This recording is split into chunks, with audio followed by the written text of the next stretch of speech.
Kaya Right? dapat i-cover mo lahat ng bases talaga na, alam mo, baka may mag-question dito. Meron ka. Meron Yes, ka yes. pang, So again, a solid study, kapag meron kang sufficient data, it'll, like fundamentals will stand the test of anyone. Kapag solid yung basis mo for your conclusion. So papasok na tayo sa conclusion. So the conclusion section is essentially summarizing your findings and in a way answering your research questions. So again, operative term, the conclusion section should answer the objectives or the questions that you identified in your introduction. And then since ito ay summary, this has to be brief. Again, ang conclusion, hindi naman yan nobela. And then optional, sabi ko nga kanina, we should also be offering follow-up experiments or possible extensions of the research that you did. Okay. And then, yes, sabi ko kanina, when it comes to drawing conclusions at tinitrain nyo ang mga estudyante nyo sa exercise na to, you are teaching them how to practice their critical thinking and their objectivity. So bakit objectivity? Ang pwede nyo lang i-claim ay kung ano ang sinusuportahan ng data. Okay? Kung ano ang at kung ano yung consistent dun din sa mga, kung ano ang consistent dun sa findings nyo and then contextualize nyo around what other people have also observed. Alright? So dapat klaro to at careful kayo sa language kasi ang tendency ng mga tao, they draw very strong conclusions tapos pag tinignan mo yung data, ay paano nila na-claim yun? Ay bungi-bungi naman yung data nila. Dr. Hibas would know this kasi she works in systematics so where they identify a lot of species tapos sasabihin nila, ay these are two different species pero walang phylogenetic analysis for example. and you know why?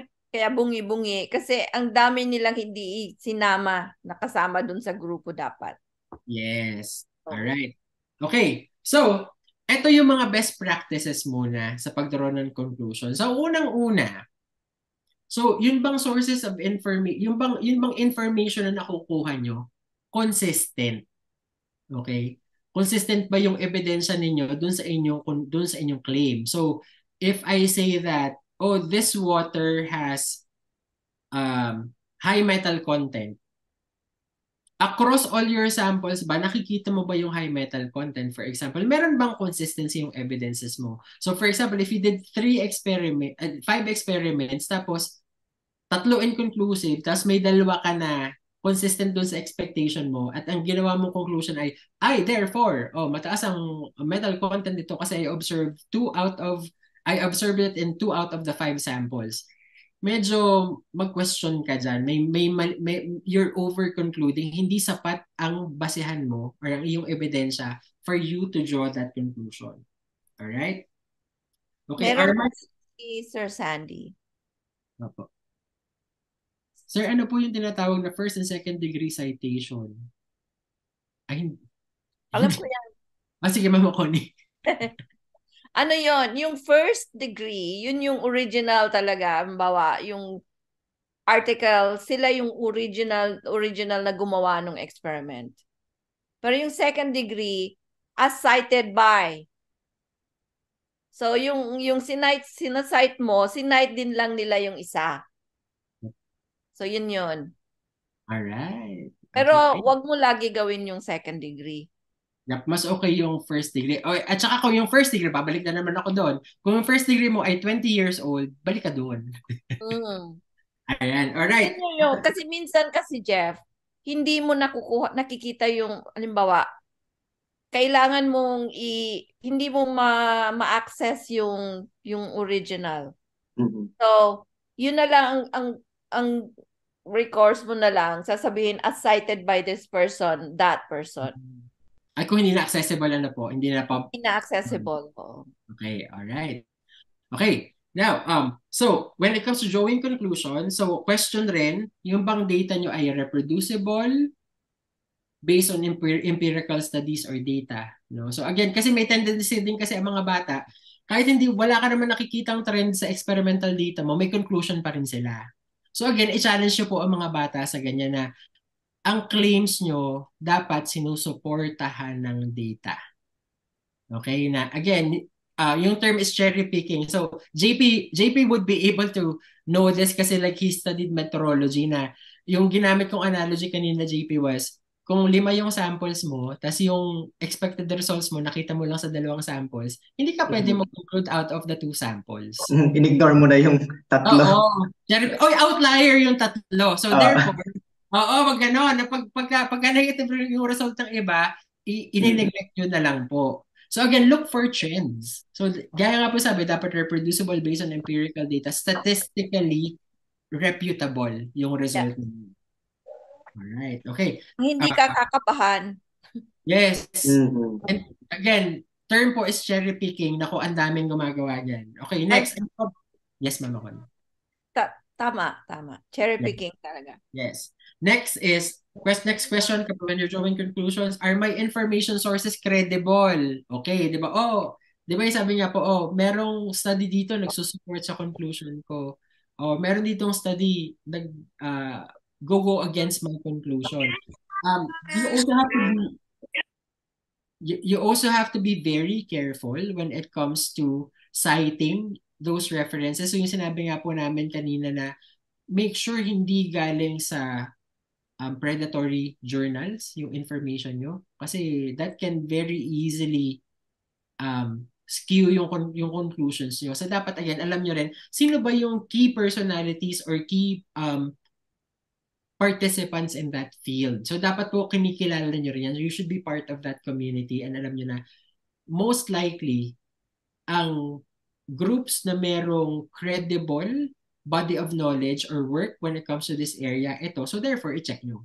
Okay, next. Pero meron pa rin, Jeff.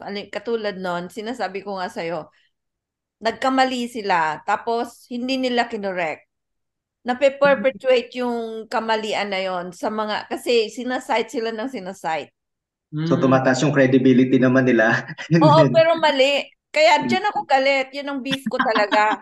Sinulatan ko ang GenBack this is correct. This is wrong. You have and Mama Connie, that's like after the fact that their study was corrected in another published article? No, it was never corrected.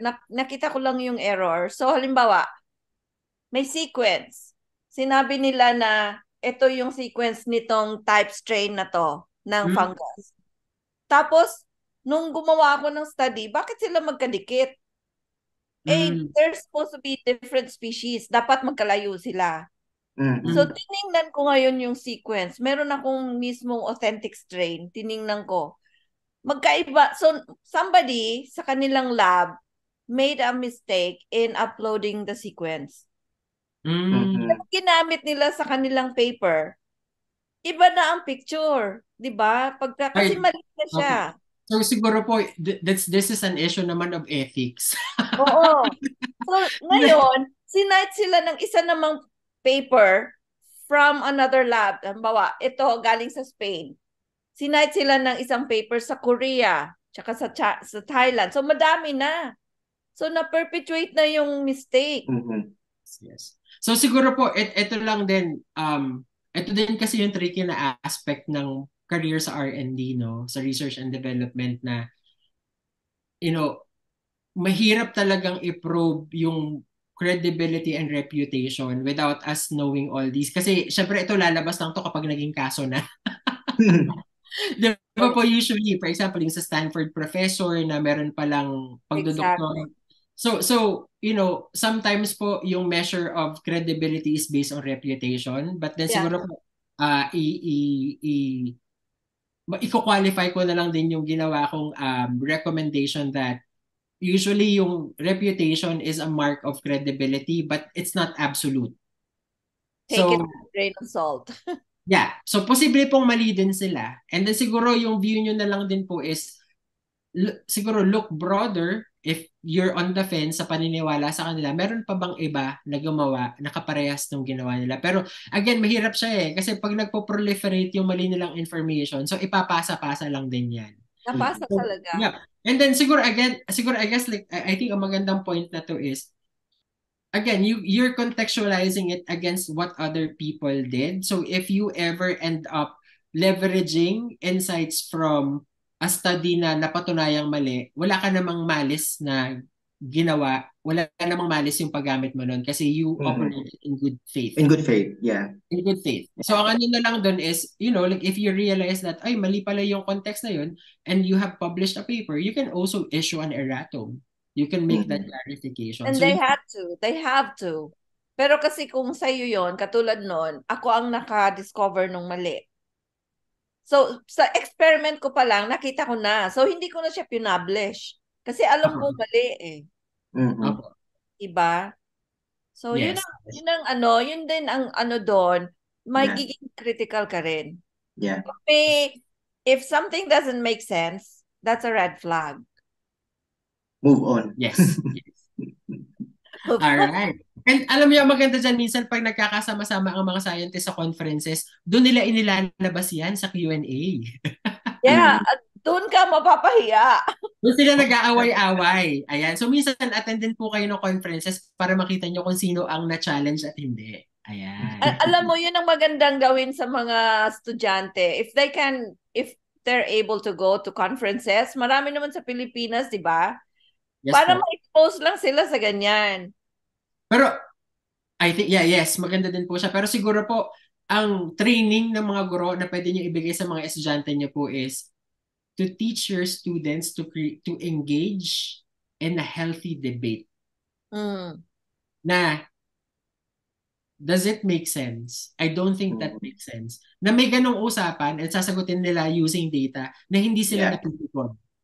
Kasi, mga Pilipino kasi emosyonal. Ako nung babago po ako dito sa abroad, yan yung una kong binago. Kasi parang bakit ito ako kinokontra? Yung napipikon ka. Pero in essence, parang no, Pero Jeff, merong course tayo, advances, di ba? Yes. In my case, advances in mycology. So doon, every day, meron kaming seminar. Magpipresent kami ng paper. Tapos doon kami nagkakaroon ng discourse. Yung talagang debate. Bakit ganito ang ginawa? Bakit ito? Bakit hindi yan? Yes So, po. yeah, yun ang dapat, kung sana pwede sa mga school sa atin, meron silang ganyan nga na subject. And I think dito yun naman din yung ina-address pag yung mga mock defense, di ba? Mga oral defense, yeah. Yun po. And then sana po, yung mga guro, yung ganong klase ng conversation should start with you. So meaning, when the students ask you questions, wag po tayong dismissive, wag po tayong magtataray. So try to constructively answer their questions. Kasi usually po, kapag doon kasi nagsistart din sa classroom, kapag nasyashan sila or natatabla, usually po, at hindi constructive yung approach, sabi nga, Sir John Patrick, like very good point. Kapag hindi constructive yung feedback na binibigay, syempre hindi na po komportable yung mga estudyante nyo magsalita. Paano pa yung magdebate? Oo. Magtatanong pa nga lang, takot na. Paano pa yung pakikipagdebate? Di ba po ba? Ayan. For example, sa bahay pa lang sa Pilipinas, pag nangatwirang ka, ang ano ng magulang, nananagot ka na agad. Iba yung nagpapaliwanag sa nagsasalita ng masama. 'Di ba? Culturally, this is a challenge sa Pilipinas. So, kami po, kumbaga mas nabago po namin yun kasi wala kaming choice. andito lumabas po kami. Pero pwede po nating mabago yan. Start po natin sa school. All right. We're down to a few more tips sa pagdraw ng conclusion. So, una, question, have I covered the major sources of information of my topic? And na-cover na natin yan kanina. But then, kapag hindi kayo sure, you can also be very careful in how you frame your conclusion that to the best of our knowledge. Again, kaya ako to inilalagay dito kasi ang mga tao, ang tendency, nagbasa lang ng 3 articles, parang feeling nila nabasa na nila lahat sa mundo. Na therefore, this is it. I can draw a very strong conclusion. Wag po tayong ganon. Ang conclusion po natin, dapat yung extent lang, is commensurate dun sa ating kung ano lang talaga yung nabasa natin at natutunan natin upon like scanning the literature. Next, have I discovered and recommended aspects of the research that can be pursued? Bakit po ba mahalaga to? This actually shows maturity kasi alam mo kung ano yung hindi mo nagawa. Alam mo kung ano yung questions na hindi nasagot nung study mo. Alright? Mahalaga po yun. Kaya sa scopes and limitation earlier, yung sinabi ko, dapat klaro kayo doon. Kasi, kapag ang mga tao magbabasa ng paper mo expecting that, oh, this might be a comprehensive study because they did not say that they did not tackle factors A, B, and C. Ganun yun. So you can offer it that, again, I was only able to cover 6 out of the 10 critical parameters. So therefore, we recommend that to complete our understanding of this, some people can actually pick up from where we left off and study those. Diba? So, and you're paying it forward. Nagbibigay kayo ng idea sa mga susunod. So, modification or synthesis, yung creativity na mapapractice nila, building on what you came up with. Alright, next. Have I consulted my peers for cold eyes perspective and have they recognized the validity of my conclusion? So usually po, ang ginagawa ko, when I write up a paper, pumipili ako ng katrabaho ko na hindi ko kaibigan. And then ipinababasa ko, may sense ba to? Yung alam ko na more likely, sobrang magaling to sa critical thinking, pwede nitong kontrahin ako at sabihin na, ay medyo hindi ako naniniwala dyan. Hindi ako nag-agree dito. That is a good way to test the quality of your conclusions. Ipakita niyo sa iba na malamang nakukontra. And then kung kaya niyo silang i-convince na ito yung data ko, therefore, valid pa rin to. At pag napapaniwala niyo sila, that's a good test kung maayos yung conclusion niyo. Yung conclusion po sinusulat na hindi lang dapat kayo nakakaintindi. Dapat naiintindihan niya na magbabasa. So therefore, i-test niyo muna bago niyo i-publish. Sila yung devil's advocate.